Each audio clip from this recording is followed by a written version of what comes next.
ভাই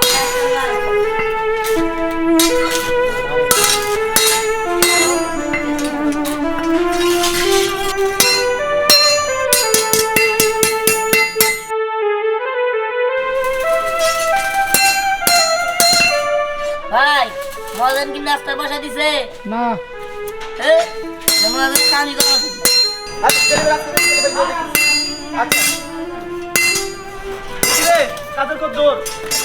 হাত চালিয়ে কাজ কর।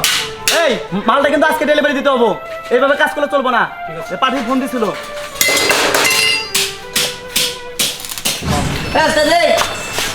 বেলা কটা বাজে আপনি এত দেরি করে এলেন কে? ইচ্ছে করে তো দুপুরে খাবার দিবেন, সকালে নাস্তা টেকো। আরে যে কাজ করছস আবার নাস্তা টাকা চাস, কাজ তো করতে পারস নাই। কাজ করুন নি না খাই কাম করেন যা দেন না তোদের তো নিয়ে আমি আজকে একজন তো নাই, কাজের বেলায় খবর নাই, খালি নাস্তা নাস্তা 8 টাকা। ঠিক আছে এই ধর নাস্তা করে তাদের কাম করবি। এই মাল কাছে ডেলিভারি দিতে পারবো, আজকে দিতে পারবো।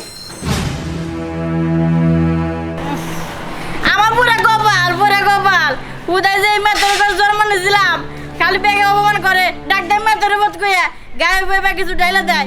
আল্লাহ তো চেহারা বানাইছে ভালো প্রিন্সের মতো। আল্লাহ তুমি কি আমার বইয়ের লোক করে জন্ম দিতে পারলা না? আয় দোস্ত বুকে আয়।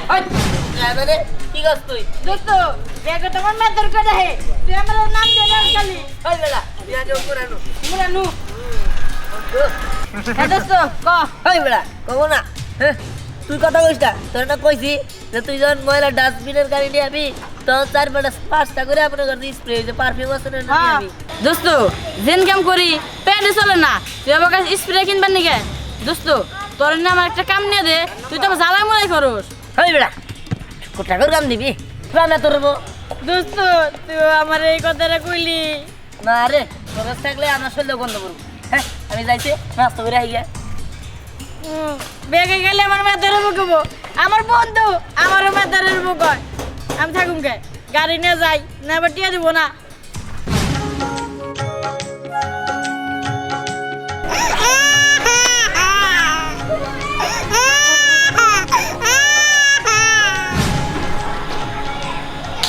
কি ব্যাপার এনে ওরে ফালাতে গেছে এই পিচ্ছিটারে, আশেপাশে তো কাউরে দিই না, চাই দিই তো।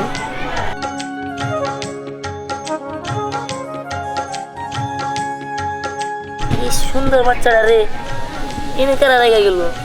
হ্যাঁ আরে কোনটা ছিল দিই তো ব্যাগের ভিতরে কি? এত টাকা আবার সোনা গয়নাও আছে। হ্যাঁ হায় আল্লাহ এগুলো এনে কেন রেখে গেল? মনে হয় এই ব্যাগটা আর এই বাচ্চাটা হারাই গেছে। যার ব্যাগ যার বাচ্চা তারা দিয়ে দেওয়ার লাগবে। এই ব্যাগের ভিতরে কোনো ঠিকানা আছে না। হায় হায় না আরো টাকা আরো সোনা, না এটা তো কোনো কাগজ ঠিকানা কিছুই পাই না। না ওরে আমি আমার সাথে নিয়ে যাই, যদি পাই তাহলে দিয়ে দিব।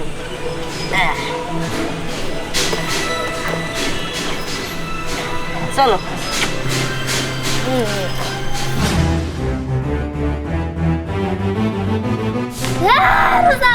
ভাল লাগে না। হ্যাঁ একটা কাম হয়েছে, ভাবতেছিলাম আজকে বন্ধু বান্ধবের সাথে দেখা করে একটু মজা করবো, তা না মাছ পাতা উষ্টা খাইয়া এই জুতাটা এগুলোকে ছিঁড়া। আর জুতার এবার কি দোষ, ওই দোকানদাররা 2 নাম্বার জুতা বানায়, আর ওই জুতা আমরা পয়লা নিয়ে আম করে সমস্যা যত সব আমি মুসি কোনে পাই। এই দাঁড়া কি রে ধ্যান, তোর হাতে ব্যাগ কুলে বাচ্চা, আমার জানার মতো তো তোর কোনো ভাই বোন নাই, এই বাচ্চা কার? খোঁজ নেহা ওই যে উস্তাদের কাছ থেকে নাস্তার টাকা নিয়ে নাস্তা কিনতে নিয়ে যাবার পেয়েছিলাম, পরে রাস্তায় দেখি যে এই বিয়াটা পরে রয়েছে, সাথে একটা ব্যাগও আছে। ব্যাগের মধ্যে না মেলা টাকা মেলা সোনা গয়না আছে। আরে বাহ ধ্যান, তোর তো ভাগ্য কই লাগেছে। হ্যাঁ ভাগ্য কই লাগেছে মানে? হ্যাঁ তুই তো কোটিপতি হয়ে গেছো। এই তোর কি মাথা ঠিক আছে? হ্যাঁ, আমি কাম করি ওয়ার্কশপে, ঝালাইয়ের কাম। এই ঝালাইয়ের কাম করেই পাই মাত্র 150 টাকা। হ্যাঁ, আমি কোটি করতে কেমনি? আরে পাগল, তুই তো আমার কথার মানেই বুঝোস নাই। শোন, এই বাচ্চাটাও তোর কাছে রয়েছে আর এই ব্যাগটাও তোর কাছে রয়েছে। এই ব্যাগের মধ্যেই তো সব টাকা সোনা দানা, তাই না? আর এই বাচ্চার তো কোনো গার্জিয়ান নাই, তুই তো কোটিপতি হইলি। দূর, তুই কি দেখি কর? হ্যাঁ, অন্যজনের টাকা মালিক আমি। কি পাগল হয়েছিস তুই? আরে শোন, তুই যে এই বাচ্চার মা বাবারে খুঁজা এই বাচ্চারে আমার কাছে দেয়া দিবি, তাই না? তোর খুঁজতে টাইম লাগবে না। 1 দিন হোক, 2 দিন হোক, আর 6 মাস হোক, আর 1 বছরই হোক, টাইম লাগবে না। এর মধ্যে এই বাচ্চাটাকে তুই না খাওয়াই রাখবি। আর তুই তো পাস 150 টাকা স্যালারি, 150 টাকা দিয়ে দুধ তারপরে জামা কাপড় কিনা তুই দিতে পারবি নাকি? না না, তাহলে তো এই টাকা পয়সা দিয়েই চলার লাগবে। কথা তো মন্দ করস নাই। এই টাকা দিয়ে চলতে আমি তো কম টাকাও নাই। এই টাকা দিয়া আমার বাড়ি গাড়ি বেচলেও এই টাকা হবো না। আমার তো বাড়ি গাড়ি নাই কে। আচ্ছা ঠিক আছে, তাহলে যা করলাম তুই বুঝতে পারছিস তো? যাই, তাহলে ওরা লালন পালন করবার নি গে, এই টাকা দিয়া লালন পালন করতে হবো। আমি যা করি ওটা দিয়ে তো আমার, আমি তো চলবার পারি না, ওরা চালানো কি। যাক, বুদ্ধিটা ভালো দিছে, যাই আমি বাচ্চা যাই। কি হইলো কিছুই বুঝলাম না। ও কত ওয়ার্কশপে কাম, এখন থাকবো কোটিপতি। দাদা তার মানে যা করতো ঠিকই করতো, যে ভাগ্য খুললে স্বর্গ পাস আর লুঙ্গি খুললে সর্বনাশ। কার গন্ধে আর ভাগ্য খোলা জায়গা কখনই যায় না।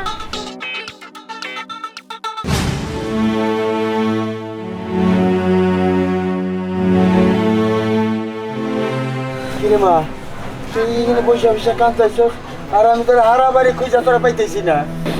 বাবা, তুমি জানো না আমি কেন কান্না করছি?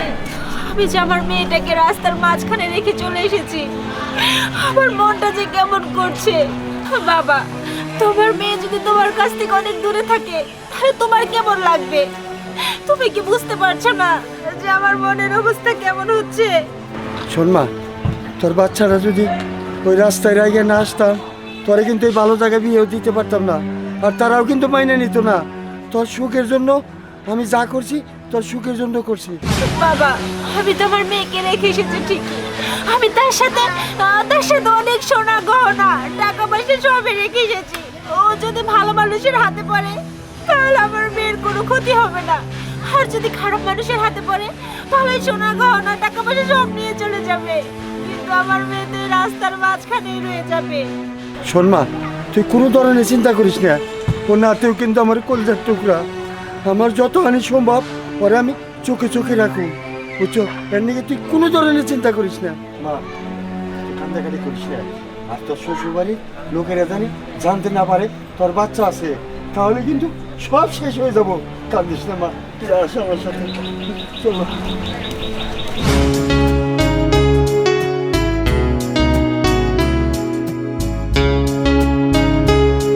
আসসালামু আলাইকুম স্যার। ওয়ালাইকুম সালাম। কি ব্যাপার সোহাগ সাহেব, ভালো আছেন? হ্যাঁ স্যার, ভালো আছি। স্যার, আপনি কেমন আছেন? হ্যাঁ, ভালো আছি। তার ম্যানেজার সাহেব, এই ফ্ল্যাট পুরো কমপ্লিট হতে কতদিন সময় লাগবে? স্যার, এই মাসের মধ্যেই কাজ শেষ হয়ে যাবো। সামনের মাস থেকে আমরা ফ্ল্যাট ডেলিভারি দেবো। ও আচ্ছা, ঠিক আছে। এই সামনে আরেকটা প্রজেক্টের কাজ শুরু হবে, আর ওটার মধ্যে দায়িত্ব আপনিই থাকবেন। ঠিক আছে স্যার। স্যার, আপনার একটা কথা বলি। জি বলেন। স্যার, আপনি যে আপনার বোনটারে নিয়ে যে ঘুরেন না, সত্যি কথা বলতে আপনার যেটা সৎ বোন মনেই হয় না। দেখেন ম্যানেজার সাহেব, আপনি একজন সম্মানিত লোক, এমন কোনো কথা বলবেন না যাতে আমি আপনাকে কড়া কথা বলতে বাধ্য হই। Sorry sir. শুনেন ম্যানেজার সাহেব, আজকে আমার পরিবর্তনের পিছিয়ে ওরে একমাত্র অবদান, আর এইসব নিয়ে আপনি নাক গলাতে হবে না। আপনি আপনার কাজ করেন, আমি আমার কাজ করি। আচ্ছা ঠিক আছে স্যার।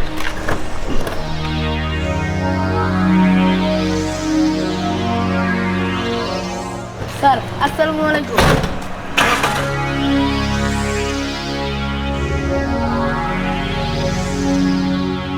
হায় রে কপাল রে, ভাগ্য গুণে এই বাচ্চাটা পাইছিল দিকে স্যারের আজকে এই পরিবর্তন। আমিও যদি এমন একটা বাচ্চা পাই তাহলে তো ভাগ্য লেগেই গেল। তাই আর ঘুরে আসি। দেখেন, আমি এত কিছু বুঝি না, আমার ওই জায়গা চাই, কারণ আমি ওখানে একটা হাউজিং তৈরি করব, আর হাউজিং এর নাম হবে দীপ্তি হাউজিং সোসাইটি, বুঝতে পারছেন? যে কোনো মূল্যে হোক আমার এই জায়গা চাই, টাকা যত লাগে সব আমি দিব, আপনি ব্যবস্থা করেন। আচ্ছা ঠিক আছে। কি রে দিহান, তুই নাকি ওয়ার্কশপে কাজ করতি?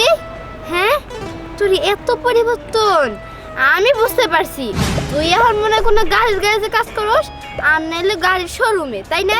আচ্ছা থাক, গাড়ির শোরুম, গাড়ির গ্যারেজ, আরে এরকম 3-4টা গাড়ির শোরুম আমারই নিজেরই আছে, আর আমি কোটিপতি। আর এইসবের পিছনে আমার একমাত্র ছোট বোনদারই অবদান। এই তোর বই মানে?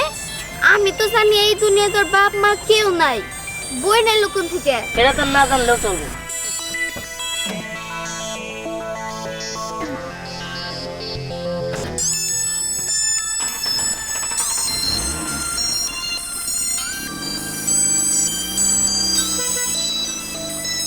কেসটা কি বুঝলাম না কিছু। ওয়ার্কশপে কাজ করে যদি এত বড় লোক হওয়া যায়, তাহলে আমি এত কষ্ট করে পড়াশোনা করে লাভটা কি আমার? আমি যে কোনো গ্যারেজে চাকরি নেব, তাহলে আমিও কোটিপতি হয়ে যাবো।